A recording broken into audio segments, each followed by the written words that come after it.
రాకాలోకంకి స్వాగతం. రాకాలోకం మీ ఛానల్, మీ అందరి ఛానల్. ఈ ఛానల్లో ఉన్నటువంటి వీడియో మీకు నచ్చినట్టయితే లైక్ బటన్ని ప్రెస్ చేసి మీ మద్దతును తెలియజేయండి. పక్కనే ఉన్నటువంటి షేర్ బటన్ని నొక్కడం ద్వారా వీడియోని బంధుమిత్రులకు షేర్ చేయవచ్చును. ఆ పక్కనే ఉన్నటువంటి సబ్స్క్రైబ్ బటన్ని నొక్కడం ద్వారా మీరు దీనికి సబ్స్క్రైబ్ చేసుకోవచ్చు, సబ్స్క్రైబర్ కావచ్చు. సబ్స్క్రైబ్ చేసుకోవడానికి ఒక్క పైసా ఖర్చు లేదు, కేవలం మీట నొక్కితే చాలు. ఆ పక్కనే ఉన్నటువంటి బెల్ ఐకాన్ నొక్కితే మీకు ఎప్పటికప్పుడు అప్డేట్స్ వస్తూ ఉంటాయి.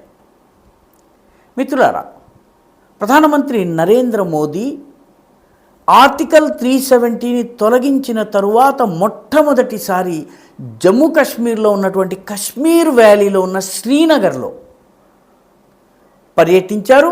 ఒక బహిరంగ సభలో ఆయన పాల్గొన్నారు. చాలామంది వ్యక్తులతో ఆయన వ్యక్తిగతంగా సమావేశమయ్యారు. అనేక కార్యక్రమాల్లో పాల్గొన్నారు. దాదాపు 6,400 కోట్ల విలువైనటువంటి అభివృద్ధి కార్యక్రమాలకు ఆయన ప్రారంభం చేశారు.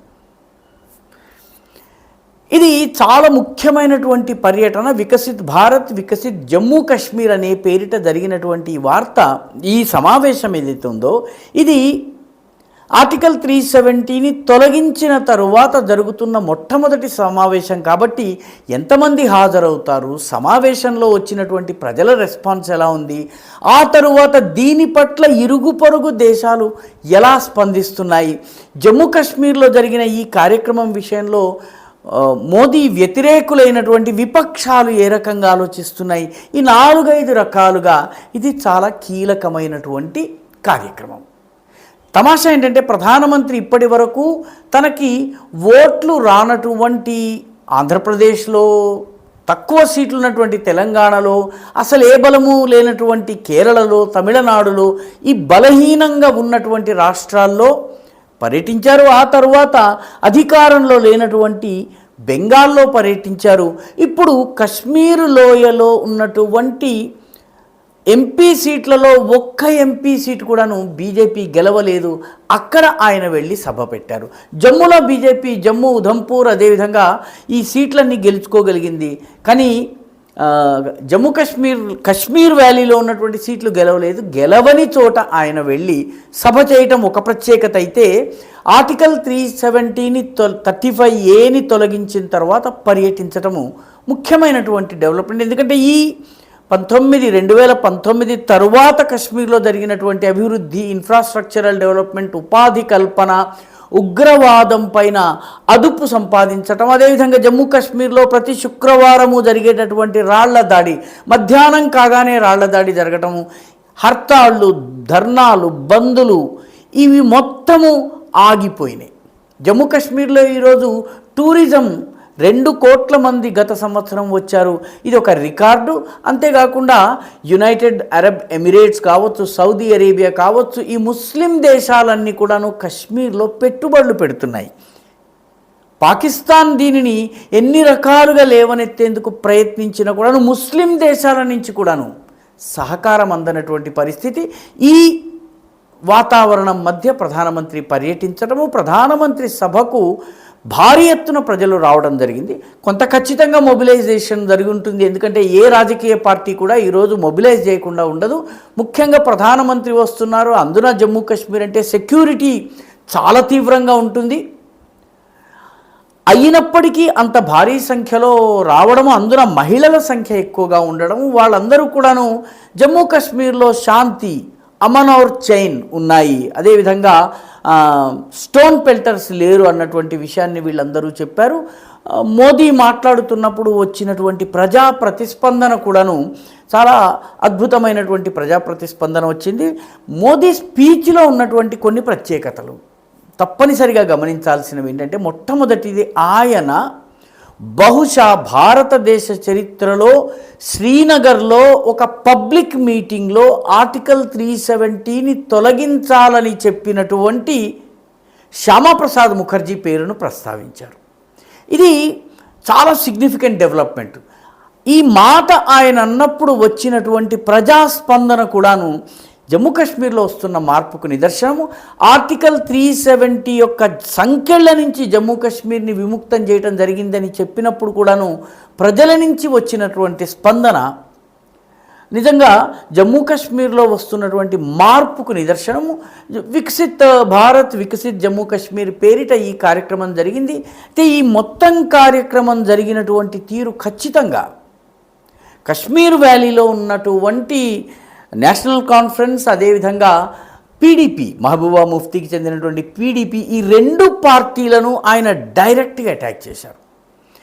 జమ్మూ కాశ్మీర్ బ్యాంకుని కొద్ది కుటుంబాలు తమ గుప్పెట్లో ఉంచుకుని మోసం చేసి పూర్తిగా దివాలా తీసే పరిస్థితి తెచ్చారు. ఈరోజు అది 1700 కోట్ల సర్ప్లస్ తోటి ఉంది. అంత నిల్వలు దాని దగ్గర ఉన్నాయి. ఆ రకంగా దాన్ని టర్న్ అరౌండ్ చేశామన్నటువంటి విషయం చెప్పారు. ఆర్టికల్ 370ని తొలగించిన తరువాత గుజర్స్, బకర్వాల్స్, పహాడీస్, గొడ్డా బ్రాహ్మిన్స్, ఆ తర్వాత పద్దారీస్, వాల్మీకీస్, వీళ్ళందరికీ కూడాను ఎస్సీ రిజర్వేషన్లు, ఎస్టీ రిజర్వేషన్లు లభించిన వైనాన్ని ఆయన ప్రస్తావించారు. ఇదివరకంతా జమ్మూ కాశ్మీర్లో ఉన్నటువంటి కశ్మీర్ వ్యాలీ గురించి మాట్లాడటం అంటే కేవలము కశ్మీరీ, సున్నీ, ముస్లింల గురించి మాత్రమే మాట్లాడేవాళ్ళు. కశ్మీర్లో ఉన్నటువంటి గుజ్జర్, బకర్వాల్, పహాడీ, ఆ తర్వాత షీనా, బల్తీ, తర్వాత మిగతా అనేక వర్గాలు ఏవైతే ఉన్నాయో, ఈ పద్దారీస్ కావచ్చును, గొడ్డా బ్రాహ్మిన్స్ కావచ్చును, పహాడీలు కావచ్చును, వీళ్ళందరివి వేర్వేరు భాషలు ఉన్నాయి. చాలామందికి తెలియదు కశ్మీర్లో ఏ భాష అంటే కశ్మీరీ భాష అంటారు, కానీ వీళ్ళందరి వేర్వేరు భాషలు ఉన్నాయి, వేర్వేరు జీవన విధానాలు ఉన్నాయి. వేదిక మీద కూర్చున్నటువంటి నాయకుల్లో జమ్మూ ప్రాంతానికి చెందిన కేంద్ర మంత్రి జితేంద్ర సింగ్ ఉన్నారు. అదేవిధంగా గుజ్జర్ అండ్ బకర్వాల్ కమ్యూనిటీకి చెందినటువంటి రాజ్యసభ ఎంపీ గులాం అలీ కూడా ఉన్నారు. ఆయన బీజేపీ ఎంపీగా ఉన్నారు.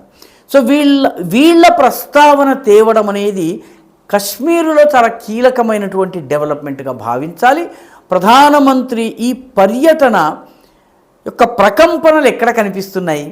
మన దేశంలో మన రాజకీయ నాయకులు ఏం ఆలోచిస్తున్నారో తెలియదు, కానీ పొరుగు దేశమైనటువంటి పాకిస్తాన్లో ఈరోజు జరిగినటువంటి అన్ని టీవీ డిబేట్లలో ఇక జమ్మూ కాశ్మీర్ విషయంలో నీళ్ళు వదిలి ఊరుకోవడం మంచిది, చేతులు కడిగేసుకుని తుడిచేసుకుని హాయిగా మనము నేల నాకి మూలన కూర్చోవడం మంచిది అన్నటువంటి భావమే పాకిస్తానీ టీవీ ఛానళ్లలో వ్యక్తమైంది. ఎందుకంటే ఆర్టికల్ 370ని తొలగించేశారు. జమ్మూ కాశ్మీర్కు ఉన్నటువంటి ప్రత్యేక ప్రతిపత్తి ఏనాడూ లేదు, కానీ పాకిస్తాన్ వాదించేది దాన్ని తొలగించారు.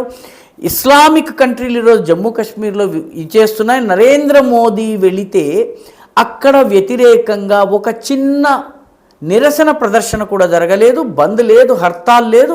ప్రజలు ఇంత పెద్ద సంఖ్యలో వచ్చి ఆయనను వినడానికి వచ్చారు, పదే నినాదాలు చేశారు సమర్థనగా, మద్దతుగా. ఇవన్నీ కూడాను ఇక జమ్మూ కాశ్మీర్ విషయంలో పాకిస్తాన్ ఆట అయిపోయింది, ది గేమ్ ఈజ్ ఓవర్ అన్నటువంటి మాటను పాకిస్తానీ టీవీ వ్యాఖ్యాతలు ఈ రోజంతా కూడా దీని మీదే చర్చిస్తూ ఉన్నారు, దీని గురించే మాట్లాడుతూ ఉన్నారు. ఇంకా కశ్మీర్ గురించి మనం మాట్లాడటం మానేయడం మంచిది అన్నటువంటి వ్యాఖ్య చేశారు. ఎందుకంటే వాళ్ళ ఆక్రమణలో, వాళ్ళ చెరలో ఉన్నటువంటి గిల్గిట్ బల్టిస్తాన్, పక్క ఆక్రమిత జమ్మూ కాశ్మీర్, మీర్పూర్, ముజఫరాబాద్ ప్రాంతాలలో ఇప్పటికే మమ్మల్ని వదిలిపెట్టి మమ్మల్ని స్వతంత్రులుగా చేయండి, మా మీద ఆజమాయిషీని ఆపేయండి అని చెప్పి నినాదాలు ఇస్తున్నారు, ఉద్యమాలు జరుగుతున్నాయి. మేము భారత్తో విలీనమవుతామని వాళ్ళు అంటున్నారు. ఎందుకంటే ఇక్కడ అభివృద్ధి వాళ్లకు కనిపిస్తోంది. సో మొత్తం మీద పాకిస్తాన్కి పుండు మీద కారం జల్లినట్టుగా ఉంది. ఇప్పటికే అనేక దెబ్బలతో సతమతమవుతున్నటువంటి కశ్మీర్ లోయలోని మతతత్వ ప్రాంతీయ పార్టీలు, వేర్పాటువాద పార్టీలకి ఇదొక అశనిపాతం లాగాను, ఇప్పటికే కుదేలైనటువంటి ఇండి కూటమికి మూలిగే నక్క మీద మరో తాటికాయ పడ్డట్టుగాను ఈ జమ్మూ కాశ్మీర్ కార్యక్రమం జరిగింది.